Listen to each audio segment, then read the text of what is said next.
Michel Brett, aujourd'hui, que peut faire un artiste avec un ordinateur? Eh bien, disons d'abord, il faut qu'il en ait un, ce qui n'est pas le cas en général. Et quand il en a un, il faut qu'il sache s'en servir, ce qui n'est malheureusement toujours pas le cas actuellement. Moi, ce que je prône, c'est un changement de mentalité, d'abord dans l'éducation des jeunes. Il ne faut pas qu'ils ignorent ce nouvel outil, qui est plus qu'un outil d'ailleurs, qui est l'ordinateur. Difficile d'être artiste électronique aujourd'hui en France? Très difficile. C'est très difficile parce que cette création n'est absolument, je ne sais pas, elle n'est pas reconnue en fait. Elle n'est pas parce que pour être artiste dans ce domaine, il faut des ordinateurs. Ça, c'est une chose qui aussi n'est pas toujours comprise. Je pourrais citer quelqu'un qui a été responsable en France d'un organisme important qui me disait, quand je parlais de ce problème d'avoir un ordinateur, il répondait vous n'avez qu'à en louer un comme on loue une caméra.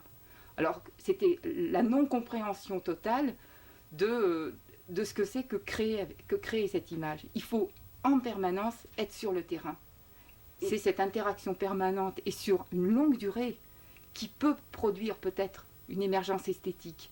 C'est pas un stage de 8 jours qui va servir à apprendre aux gens toutes les possibilités d'un outil. C'est un travail de recherche de très longue durée et sur le terrain avec des machines.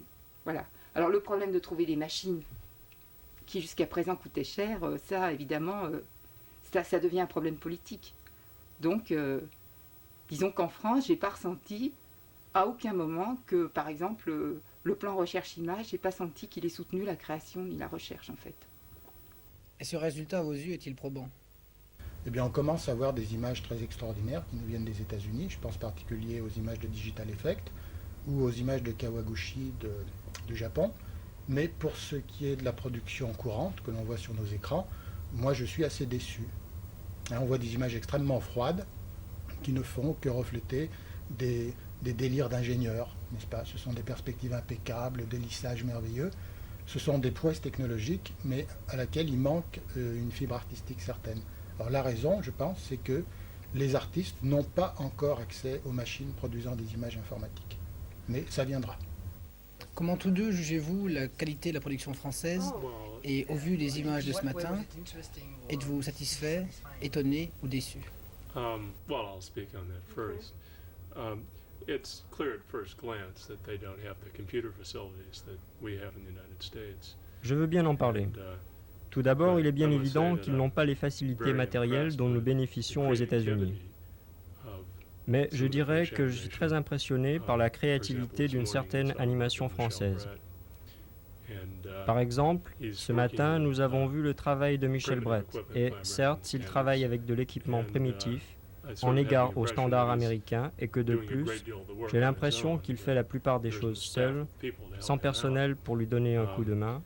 Le résultat est néanmoins très intéressant. Il élabore des formes exotiques, un dragon. Le modèle géométrique était très intéressant. Beaucoup d'humour dans la façon d'imbriquer les choses. Bref, il démontre, illustre que la créativité et la vision de l'artiste sont beaucoup plus importantes que l'utilisation de l'outil. Bien sûr, la situation idéale est d'avoir un bon artiste et de bons outils. Restons optimistes. I agree with that. I also think that it's wonderful that it's happening in France because there is such a great tradition of Je suis d'accord avec ça. Je pense également que c'est très bien que ça se passe en France, un pays de grande tradition artistique. Et j'espère bien que ces gens vont produire plus et mieux, car je pense que le résultat vaudra le coup du fait de l'arrière-plan historique et de l'intérêt pour l'art. En tout cas, moi, je trouve que c'est merveilleux.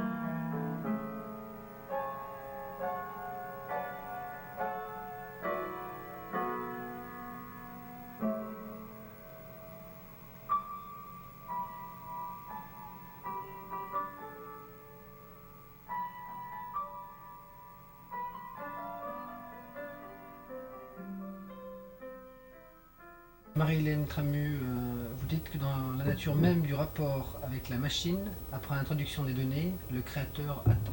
Qu'est-ce que ça veut dire? Ça veut dire qu'il faut attendre un certain temps. C'est-à-dire que l'image ne vient pas tout de suite. La machine calcule. En fait, ce qui est intéressant, c'est que finalement, on ne sait pas exactement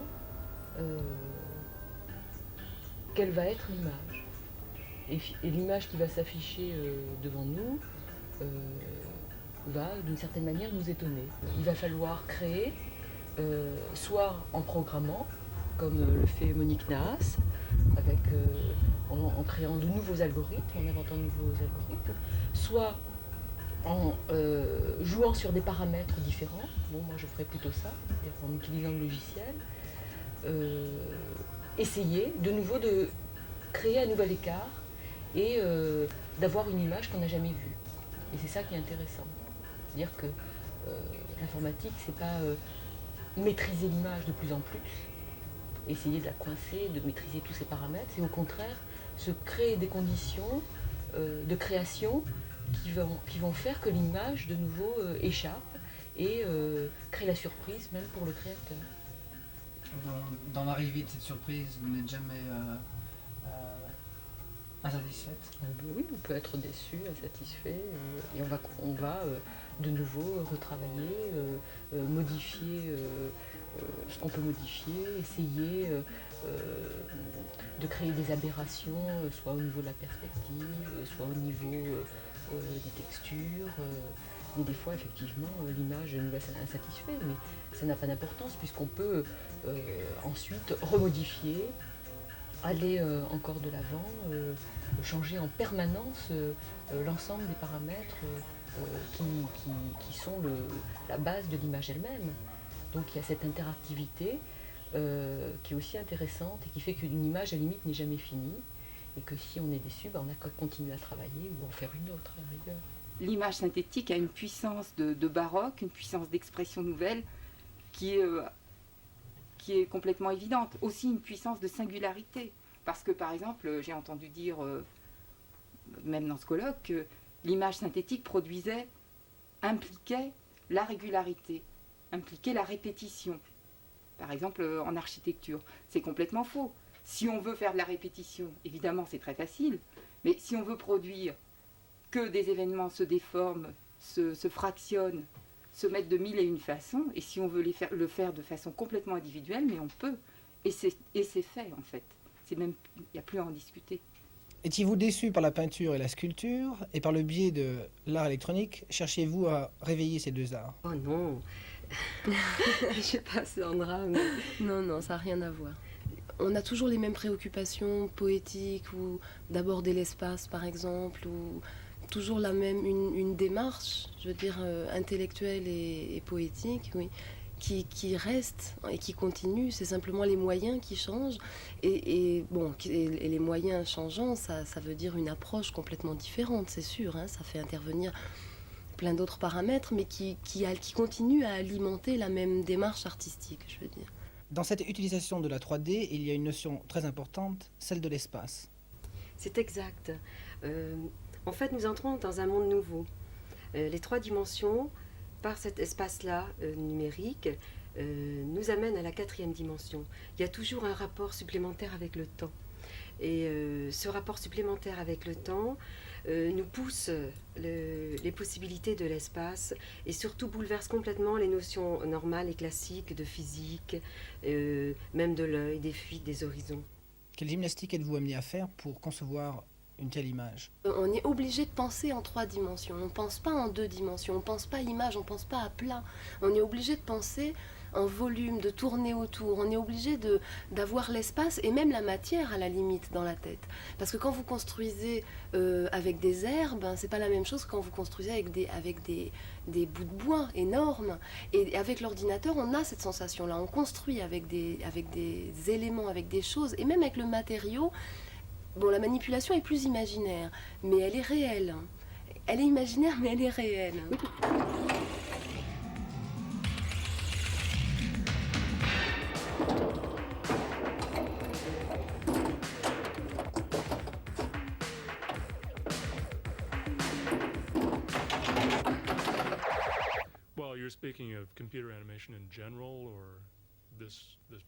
Eh bien, je pense que la principale application de l'animation numérique concerne l'industrie publicitaire.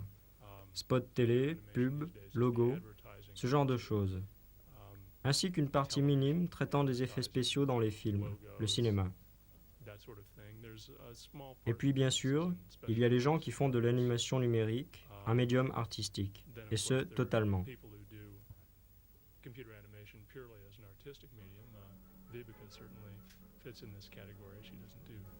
Ce qui est tout à fait le cas de Vibeke, qui ne s'illustre pas dans le commercial. Malheureusement, il est plutôt difficile de se permettre le luxe de ce type d'animation sans passer par l'aspect commercial, du style animation télé par exemple. Vibeke Sørensen, pratiquez-vous un art de la simulation ou de l'interprétation? There are many artists who would probably say it was both, either because they're involved with simulation or interpretation. I personally feel that Personnellement, je pense qu'une des façons de travailler est de commencer par le problème de la modélisation des objets, puis de les modifier afin qu'ils se comportent de la manière dont vous les ressentez. Ainsi, on tend plus vers une approche interprétative de l'art ordinateur et, je pense, du moins en ce qui me concerne, que c'est là le nœud de l'affaire. Mais les problèmes sont si énormes que ça commence par de nombreuses approches comme en peinture, où il existe des centaines de façons de peindre. L'approche la plus conséquente, la plus efficace, reste de commencer par la simulation, puis de glisser vers l'interprétation. Vous êtes donc principalement impliqué par la notion de sensible. C'est mon cas, oui. Je suis beaucoup plus intéressé par le fait de communiquer mes sentiments sur mon environnement ou ces objets. Et je pense que c'est vrai de presque tous les médiums. Et celui-ci n'est qu'un autre vecteur, un autre outil qui possède ce potentiel combinatoire. De fait, il peut combiner l'animation, la sculpture, le design, le graphisme, en particulier dans la pub, ce type d'art commercial. Mais je ne travaille pas dans ce domaine. Je travaille dans celui des beaux-arts, le seul dont je puisse parler.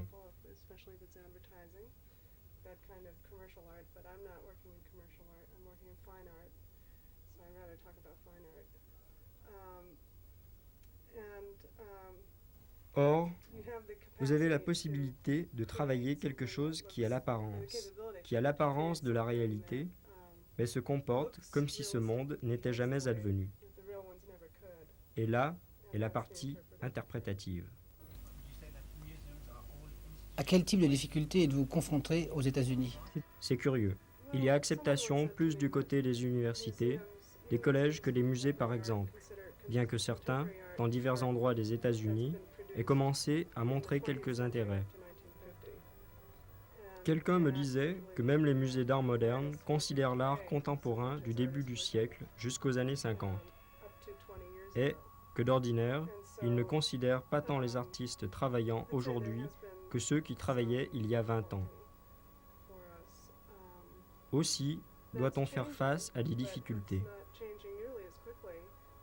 C'est en train de changer. Mais ça ne change pas aussi vite que la nouvelle génération d'artistes qui est très demandeuse. En tant qu'enseignante, je suis forcée de refuser des étudiants de mon cours car il y a trop de monde et pas assez de structure. Anne Sauvageau, vous parlez de 4 aspects révélateurs du caractère novateur des nouvelles images. Plasticité, introduction de nouvelles syntaxes des formes, sensibilisation à la 4e dimension, rapport du réel et du fictif. Michel Brett, dans un article, dit que les nouvelles images attendent toujours leur Matisse. Qu'en pensez-vous? Je pense que c'est peut-être une critique faite aux images de synthèse par rapport à leur démarche vis-à-vis de l'art. Il me semble que déjà elles font partie prenante d'une démarche artistique, même si du point de vue esthétique elles ne sont certainement pas au mieux de ce qu'elles feront dans les années à venir. Ceci dit, il faut sans doute distinguer la part de qualité technique de l'image et puis la façon tout simplement dont elle nous touche. Et il me semble que déjà il y a cette part d'émotion à partager. Il me semble que si elles font partie déjà de cette démarche artistique et même peut-être même si elles sont déjà partie prenante d'une histoire de l'art, c'est qu'en fait elles tendent malgré tout à établir un nouveau rapport symbolique au monde qui me semble tout à fait intéressant et justement novateur. Et dans ce rapport au monde symbolique, il me semble que c'est surtout la façon dont les images de synthèse innovent dans les modélisations qu'elles apportent de l'espace. Alors c'est dans ce sens que je parlais d'une image tactile, d'une image plastique, en ce sens qu'elles jouent complètement avec les formes, elles font des métamorphoses de formes tout à fait intéressantes, et puis par ailleurs, elles innovent énormément dans le jeu des perspectives, et cela, il me semble que c'est une approche tout à fait intéressante. Qu'en pensez-vous, Françoise Holst-Bonneau? Je pense qu'il est plus raisonnable de le dire qu'elles appartiennent peut-être à une préhistoire de l'art, et encore je dirais peut-être à une préhistoire de l'art. Ce qui est sûr, c'est que les artistes sont intéressés par ces images-là. Je pense que c'est le point positif, concret, dont on peut parler. Les artistes sont intéressés par ce type de fonctionnement d'image, par ces processus de création d'images. Ils essaient de voir ce qu'ils peuvent en faire. Ils essaient de rencontrer les informaticiens, les techniciens, qui eux ont les compétences techniques pour parler de ces images, mais nous attendons encore une véritable symbiose esthétique entre les informaticiens et les esthéticiens. Michel Brett est bien placé pour en parler, c'est un acte de modestie de sa part, puisqu'il est à la fois informaticien et artiste, mais si nous ne réfléchissons pas dès maintenant sur ces images qui ont un côté assez éblouissant, quand on sait qu'elles sont des images de synthèse, mais si vous montrez au grand public des images de synthèse qui vont reproduire très exactement la réalité d'un objet, la réalité d'une fleur, la réalité d'un appareil photographique, on ne peut pas dire que le public va être ému. Au départ, vous avez une formation de plasticien ou de technicien? Eh bien, je suis un homme hybride. C'est-à-dire j'ai fait des mathématiques, j'ai fait des arts plastiques et j'ai fait de l'informatique. Donc j'étais assez bien placé, disons, pour développer des logiciels destinés aux artistes. Est-ce que dans cet art électronique, il est nécessaire de séparer l'art et la technique? Alors si c'est nécessaire de le séparer, on peut se référer aux artistes des siècles antérieurs. Ils ont toujours été des super techniciens extrêmement compétents. Par exemple, Rembrandt connaissait très bien les pigments. Donc pourquoi aujourd'hui est-ce qu'un peintre ne devrait pas connaître très bien l'ordinateur? Je pense qu'on ne peut pas travailler si on ne connaît pas l'outil de son travail. On ne peut pas déléguer à un autre, en l'occurrence un technicien, le pouvoir de fabriquer les objets que l'on conçoit. Le problème qui me semble le plus urgent de se poser actuellement, c'est de se dire quelle est la véritable identité de ces images, qu'est-ce qui fait leur spécificité. De même qu'on a trouvé qu'on peut parler de style de telle ou telle époque ou de styles plus récents, on peut parler du surréalisme, du cubisme, etc. Donc il faudra aller chercher ailleurs une identité plus profonde des images de synthèse et leur trouver véritablement un style qui sera appuyé sans doute sur le mouvement, c'est même presque sûr, parce que représente une image de synthèse si elle n'a pas le mouvement, si elle n'a pas ce pouvoir de rotation, de transformation, d'anamorphose, de métamorphose. Bon, là c'est un point important, mais également si nous attendons quelque chose des images, si c'est un film qui dure 3 minutes ou 5 minutes ou même plus, nous attendons de ces images qu'elles nous racontent une histoire, qu'il y ait un début, qu'il y ait une fin et qu'il n'y ait pas des jeux qui consistent uniquement en choc de couleurs, en choc de formes, en retour sur des chocs, etc., en éclatement. Mais l'image, à mon avis, c'est pour ça parler d'histoire de l'art, pour moi c'est vraiment un cas limite. Nous sommes peut-être à l'entrée de ces images dans l'histoire de l'art, mais il faut que les artistes s'y préparent, que les informaticiens travaillent avec eux, et que nous, je dirais, que nous qui sommes des chercheurs en images, nous nous posions des questions, non pas pour faire des critiques d'histoire de l'art informatique, mais pour que nous interrogions ces images, que nous interrogions sur leur qualité, leur identité, leur valeur. D'où mes réserves.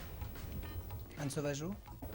Oui, non, moi pour ma part, il me semble que si les images de synthèse ont un tel pouvoir de séduction, c'est justement parce que, au fond, elles formalisent d'une certaine façon une nouvelle approche par rapport au réel.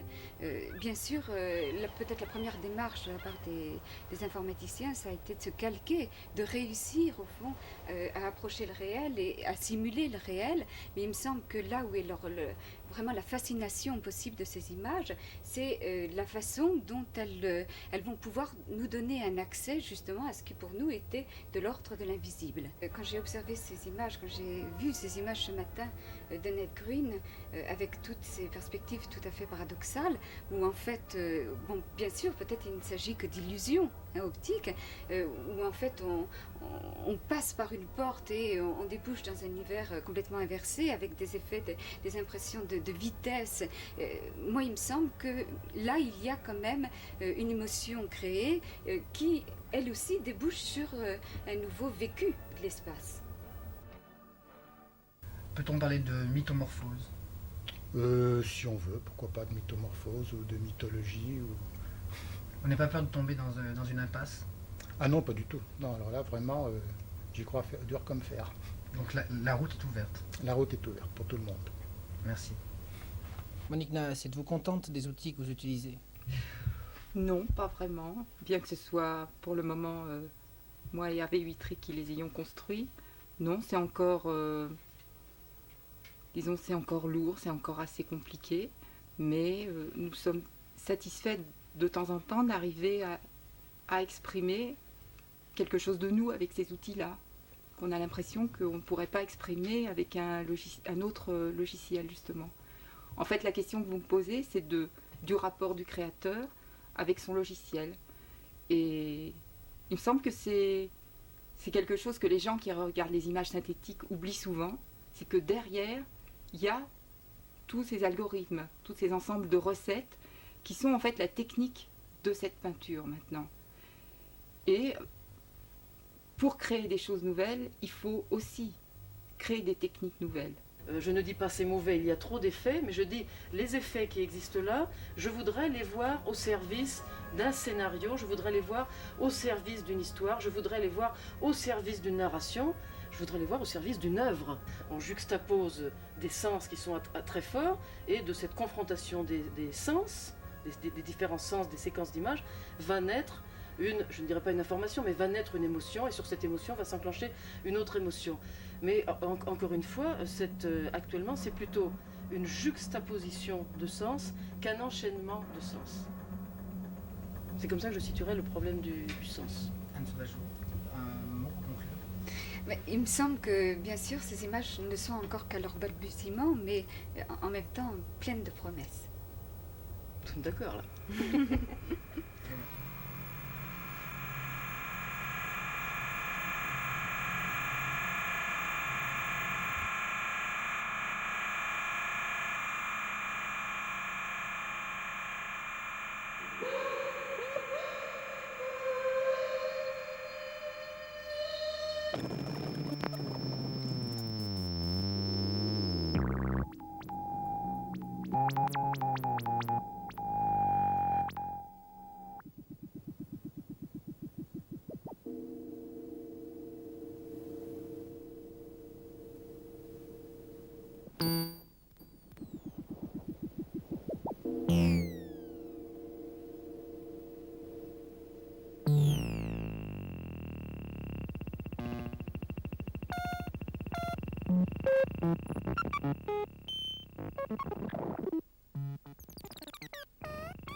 je les chapelles en silence. Les mots dans ma gorge restent noués, forgent un réseau de haine immense. Wow, oh, je les chapelles en silence. Je suis le chien de garde du corps et de l'âme au service de Madame Mama. Oh, oh, oh, je les chapelles en silence. Tu connaîtras l'horreur et l'odeur infâme des canines du Doberman.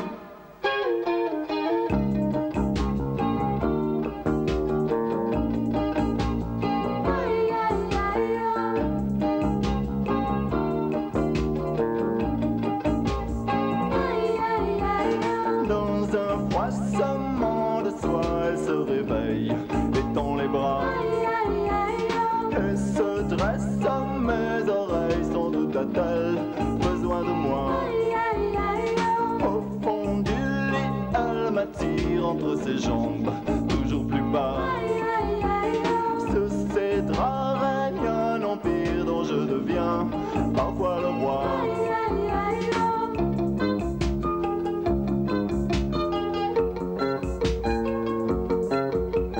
J'attends un geste, un ordre avant de griffer, de mordre. Là où ça fait le plus mal, les amateurs de scandale.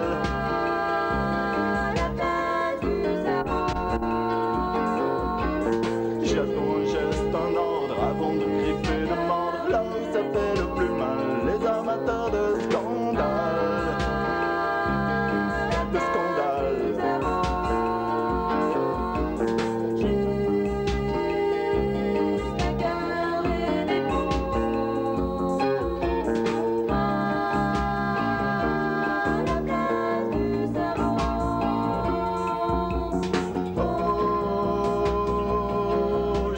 J'appelle en silence. Les mots dans ma gorge restent noués, forgent un réseau de haine immense. Oh, oh, j'appelle en silence. Je suis le chien de garde